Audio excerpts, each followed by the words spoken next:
assim, em 94, quando começou o Plano Real, o governo Fernando Henrique e tudo mais, ele criou as bases fixas para a gente poder ter um mercado normal, né? Então a gente começou a ter capacidade de financiamento, o sistema brasileiro, o SFH, o Sistema Brasileiro de Pagamentos, começou a ser estruturado para a gente ter capacidade de financiamento de longo prazo, aumentou-se os prazos para 30 anos, 35, então isso foi o que aconteceu até o momento lá de 2006, que o Léo estava mencionando, quando as incorporadoras foram muito capitalizadas. E depois disso, nós tivemos um grande ciclo de crescimento, né, que foi meio independente dos governos aí, quer dizer, a economia como um todo no Brasil estava forte e ela estava e os imóveis estavam se beneficiando dessas mudanças estruturais que aconteceram ali até o ano de 2006.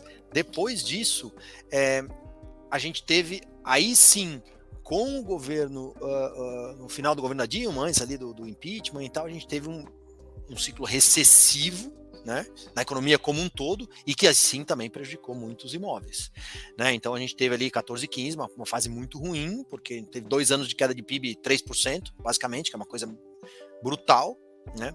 E aí o mercado desaqueceu. Claro, a preservação de valor dos imóveis foi mais ou menos mantida, porque os imóveis não se desvalorizam tanto no Brasil, eles perdem a liquidez, né? Você não consegue comprar e vender, mas geralmente o valor é mais ou menos mantido, mas os imóveis pararam de se valorizar nesse período.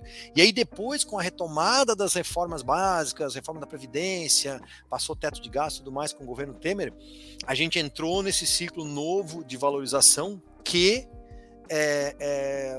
teve a influência da pandemia, nós já falamos. Então, a questão agora, olhando para frente, e aí eu vou pedir para o Léo complementar, mas a questão olhando para frente agora é o seguinte, quer dizer, o que vai acontecer? Nós vamos continuar com uma macroeconomia mais ou menos ortodoxa, ou mais ou menos clássica, baseada em superávit, e ter uma equipe um pouco mais liberal no governo aí, e aí a gente continua com esse ciclo, que é um ciclo positivo que veio desde então, ou, pelo contrário, a gente pode ter uma política econômica menos ortodoxa, mais heterodoxa, né?